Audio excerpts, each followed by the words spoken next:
welcome to SCAN. SCAN stands for Social Community Activities Network, and I am the host of today's show, Pat Bowes, and I'm really pleased to be with you. We will have two special guests today, and we're going to be talking about two different modes of transportation. Our first guest is Kerri Martin, and she is the founder of Second Life Bikes in Asbury Park.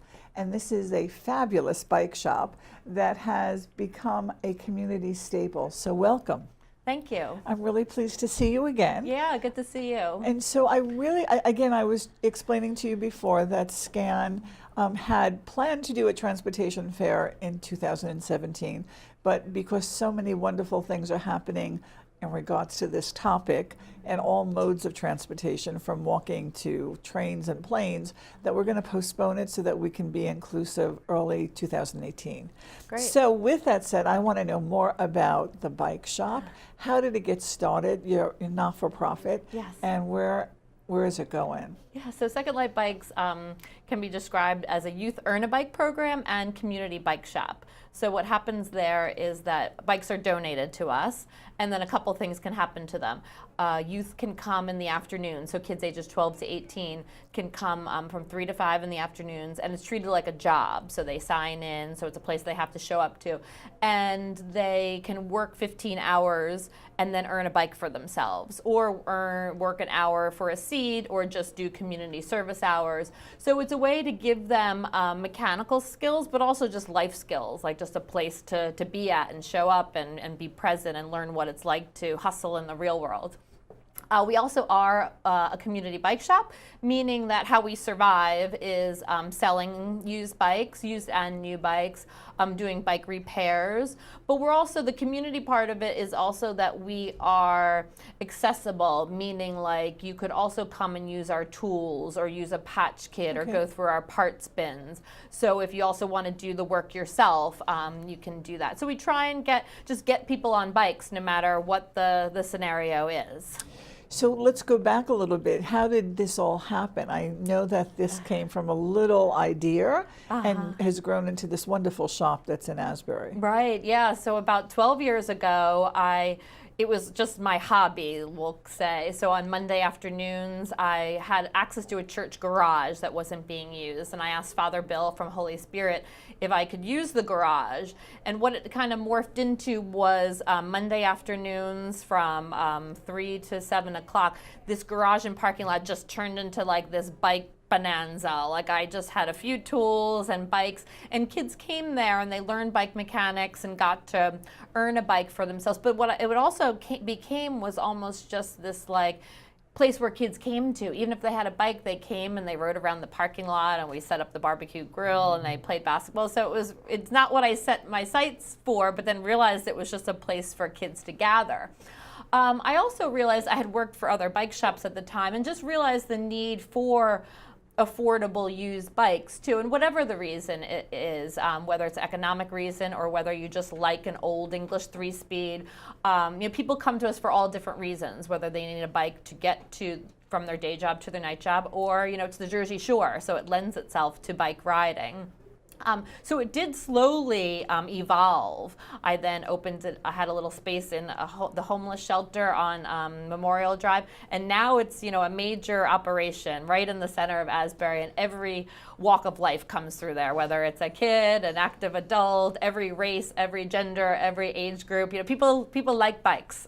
Absolutely. And again, where is it located in Asbury? It's 21 Main Street, which is on the south side of Main Street, right near the train station. So it also is a great hub, so to say, for people, meaning east side, west side, from other towns. It's a very accessible place. Yeah, I've been there, and you did fix my bike, so I'm really excited about that.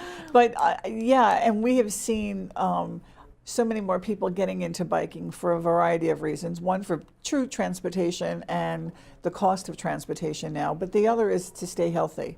And so Have you seen more seasoned adults coming in for bikes and repairing their old bikes to go ride on the boardwalk and Yeah, stuff? we hear so many stories there. I mean, one can be that they haven't been on a bike in 30 years and their doctor said, it might be a good idea.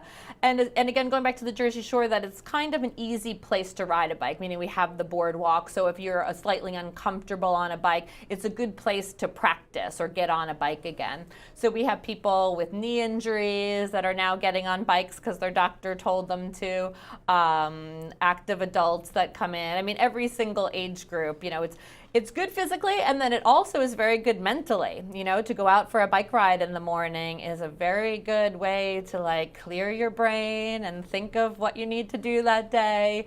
So there's many reasons people get on physically. So you're in the forefront. I mean, from what has been traditional in regards to bikes and bike riding, and it's been around probably forever. Right. To now this whole thing with the emphasis on health and wellness and meditation. I'm sure one can, again, clear their brains when they're riding the bike. So the other thing is, I do know that you have received some grants in regards to the program, especially for employment purposes. Maybe you want to describe that a little bit? Yeah, we don't solely rely on grants, which is kind of nice too, because we have a commodity that people want, meaning a used bike and bike repair.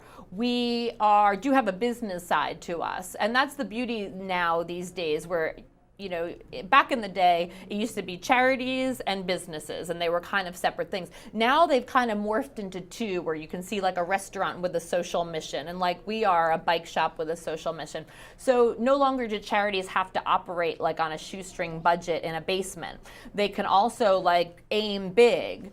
So we haven't, luckily we don't rely on grants, but they do help things along the way. Or if there is a bigger goal we want to achieve, there is always that as a back burner option to apply for a grant to get an instructor or get something else we need. But the beauty of it is that we do, we create our own revenue and we can control that. So I think that's a fabulous model, especially for a not-for-profit, because that is the only way to go, especially in these times. Right, grants aren't always free money, meaning it takes a lot of work to get a grant and to keep up the grant. So I'm always glad it's an option, but not that we have to rely on that. So I know the holiday season is coming up, and I know that you do some fabulous things for the community and in the community. So why don't you share that? Oh yeah, Christmas time is a great time, and bikes have gone a slight by the wayside over the years because of electronics. It's no longer that a Schwinn under the Christmas tree is what every kid asks for, but we're trying to bring that back. Okay. So for the past 7 Christmases, we have had all volunteer nights leading up to that. So we have a lot of people from the community or the cycling community that come and help us refurbish little kids' bikes, very small ones, kids that can't come to the shop to work, and we give them out at Christmas time. So anywhere from 75 to 125 bikes we give out. And I like the way we do it too, because it's not that families have to sign up or go through any sort of paperwork. We literally put a sign outside that says free bikes for Christmas, and kids just come, or they come with their parents. Parents are very appreciative as far as getting to get a bike, and then they could give it to their kid for Christmas time. I heard a story in regards to a father came, and he had several children, and he was asking for a bike versus several bikes, because he didn't think that he could get more than one. And so you made them very happy that year, because they were able to get one for each of their children. Right, and then a lot of times they stay in Asbury, or at least the community, so we see them back again too. They could possibly donate them back the next year, or they can come back the next year and get the size. Kids grow. So Absolutely. to constantly be buying a new bike every year. And to us, they're fairly easy to get. Kids' bikes get donated to us from other municipalities. So for us just to put in the labor to get them going is very easy, so to say, and rewarding for us. So how many volunteers do you have that help you in the store and doing some of your special events? On a daily basis, it could just be a handful. It's hard to pack the place with volunteers because you only have so many tools and bike stands. Those volunteer nights that we have in December could bring 12 to 20 people, and that's kind of that's sort of, after more than that, it gets kind of hard to give people. But then people end up socializing too, which is okay. Perfect, yeah. So I usually say, if you need something, you need to put it out into the universe and it'll come back. And it usually does. So what is the bike shop in need of in regards to going forward from the community besides goodwill? Oh, that's an interesting question. I don't know if I'm ready for that. Let me see if I can come up with something. So can they donate their bikes? Yeah.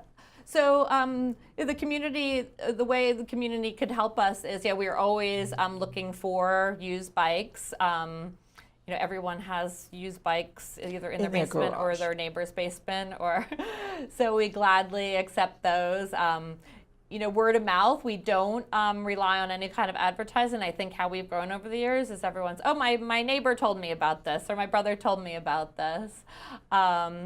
Volunteers help, and whether, it's not like we're always looking for skilled bike mechanics. It's also sometimes people with other skills, whether it's, PR skills or working with youth. So we're always, although we've been around a long time and it looks like we've been there for, decades, we're still a growing organization. So I'm always looking to reach out with partners or see what else we can be doing in the community, whether it's with different organizations. And how long have you been there? In existence? When did you start? 2009 is kind of when I left my other job and dedicated, this was going to be my career.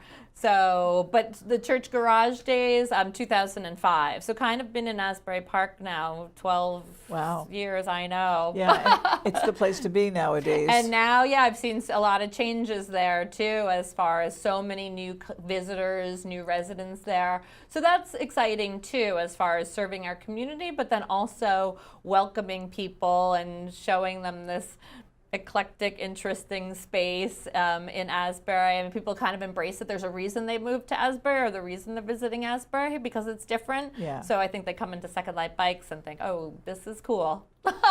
So how about First Life bikes, the new ones? Like, what's the hot item out there? Yeah, a couple years ago we did decide to carry new bikes because we are in beach cruiser country on the Jersey Shore. So a lot of people just love the beach cruisers, and we don't always just have them used. So we did decide to carry some new beach cruisers, new tandems, two-seater bikes, and adult tricycles too, because those are 3 bikes that are hard to get. They don't always come through used. So so that's nice too, to kind of fulfill the needs. If 2 people come in and she finds an old English 3-speed she likes, and her partner wants a brand new shiny cruiser.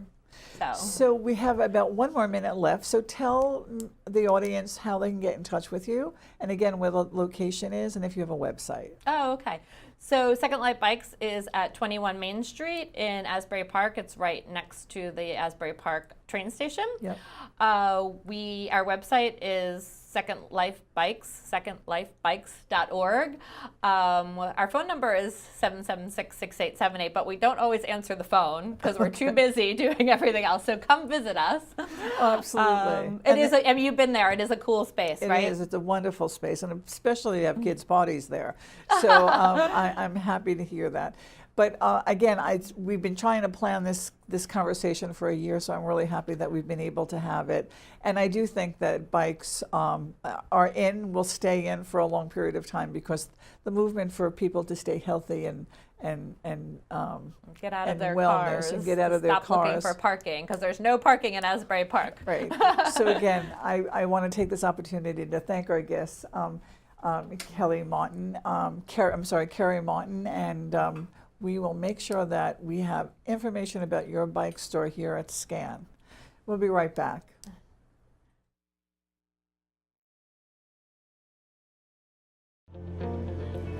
So, if you're over 65, like me, and active and fairly healthy, being active and healthy alone will not protect you. Remember, the immune system weakens with age. And if you're over 65, ask your doctor about your vaccination options. we want you to be healthy and active.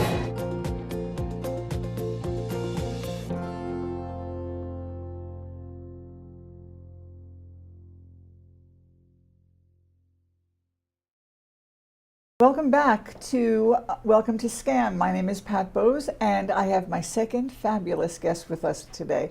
His name is Avnish Gupta, and he is the Assistant Executive Director of Easy Ride, which is located in New Brunswick, and it has satellites here in Eatontown, New Jersey. Welcome. Thank you so much. I'm really excited to have you here because we seem to be partnering a lot or having lots of conversations with Easy Ride around senior transportation. So before we get started, just tell me and the audience, how do you come to our table today? What is your background? Thank you so much for the opportunity. And if I can start by saying that I come here as representative of Easy Ride, and our main office is located in Woodridge. Sorry for that minor correction. Sorry, that's okay. And our satellite office, as you said, is in Eatontown. Easy Ride is a non-profit specialized on transportation issues. That's all we do, transportation programs and services. Easy Ride was set up in 1983 as soon after the first gas crisis of the country, when some forward-thinking people thought of putting together an organization that can deal with situations where employers and employees can find the mutual benefit by working together in situations where transportation becomes a big challenge. So at that point, we started, forward-thinking people set this up. I was, of course, not there at that time. And we started doing different kinds of programs. To begin with, the first program was setting up van pools for companies like Hoffman LaRoche, and we had set up a few hundred van pools to make sure that they can get the employees for their business needs. Okay. So starting from there, the community and our society's needs changed, the legislative agenda changed, and our nonprofit kept reinventing itself to serve those changing transportation needs. To begin with, we started with van pools, and then we went on to launch some shuttle programs to help the welfare clients. Then we went on to do some senior transportation in 2008 onwards, when we were picked up by the National Center of Senior Transportation for our volunteer drivers program. With the support from Kessler Foundation, we soon picked up a transportation program for people with disabilities. And soon after that, we started working with schools and municipalities to promote safe walking and biking for school children and to build healthy communities generally. So those are different kinds of programs, and my role in that is that I'm the Assistant Executive Director for Easy Ride and happen to have legal training, have served in Very uniform. nice credentials, I must say. So, Thank you. So share those. So I do have, I'm an attorney by training. I have practiced in my native country, India. Now I'm a citizen of the US. I've been here since '99. I had the good fortune of going to Georgetown for my Master of Laws, practiced with a law firm in Harrisburg for a short while, and then I joined this nonprofit here in New Jersey. Well, I want to say kudos for you to make the transition, because most people from law or legal or the for-profit coming into a not-for-profit, they don't do that very often. So you had to have some passion there also, besides understanding what needed to be done in transportation. I think I certainly do have that passion. It's something which is very important to me. But if I may beg to differ, legal profession has turned out some real good Samaritans through the ages. Most of our politicians, senators, and legislative people, they have legal background, Yep. Lots of them. So it runs in the profession, I will say. Got it. Okay. So let's now talk. So in our discussion prior to coming on the show, we talked about the transportation needs here in Monmouth and Ocean County. I am on the Human Service Commission for Monmouth County, and they just did a community needs assessment. And I have to tell you, across the board, transportation is the #1 issue. And you know that better than anybody else, because you've been dealing with it for all of these years. And so as a result of that, hopefully at the end of, or when they come up with their recommendations, that SCAN will be providing an information fair on technology, on transportation. and we absolutely, embrace our relationship with Easy Ride. But you have some stuff going on right now that we don't have to wait for that in regards to a wonderful project, Ride for Life, that is in Asbury Park right now. So maybe you can share with us, and it's for seniors. And so I'd love to talk more about how you came up with that one population to work with, and how does the program work? Sure. So Ride for Life program is a program which is focused on older adults. It's not just typical seniors whom we classify as slightly more older than the population that we are looking at. And this program is second of its kind for us. We started, as I briefly mentioned earlier, with another senior transportation program that was based on volunteer drivers. The program that we had was called Community Cars. So we provided all things necessary for the vehicle itself, the maintenance, the insurance, gas, roadside assistance, everything. And then we tried to recruit volunteers who could give us their labor of time and help us so that we can save that human cost. And that's almost 50% or maybe more than that. So we could set up a program which is affordable and viable in the long run and provide transportation services for the seniors. But unfortunately, we found we could never recruit enough volunteers. So as much as the program was very effective, people loved it, it was really not something that we could scale up and serve the huge need for our seniors. And in the meantime, these transportation network companies like Uber and Lyft came on the scene. And we thought this could be a wonderful opportunity where they provide the vehicles and drivers, and we could set up a relationship with them to serve the transportation needs, because that is what our mission is. We want to serve the transportation needs of our community. So we took the discussion with them. They agreed to some of the things we suggested. It was a good negotiation with Uber to begin with, and now with Lyft also. And we have now got a program. We are trying to make it more affordable than what their costs are. That's what nonprofit role fits in. So we are trying to raise funds from foundations who work in seniors and poverty in different kinds of areas, as we all know. You certainly know that well. And we are trying to bring some funds from federal and state sources also. As a result, the program will be hopefully much more affordable than what Uber and Lyft cost their riders right now. And the idea is that we are already launched it as a statewide program. So we are providing rides in 13 counties at this point, with the goal of making it literally statewide and have members in all programs, in all counties, I mean.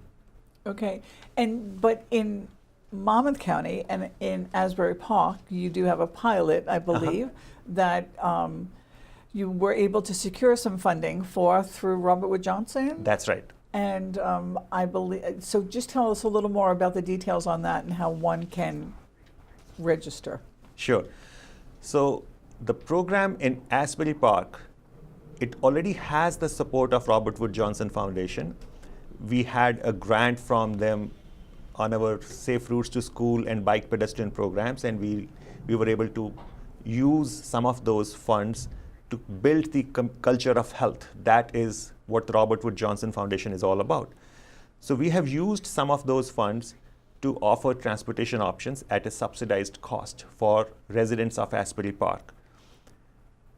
Robert Wood Johnson Foundation allows us to give as much as 50% subsidy on what a typical ride with Uber or Lyft would have cost.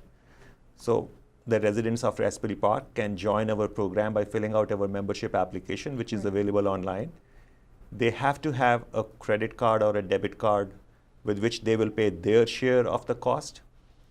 The membership itself is at a cost of $15 per year.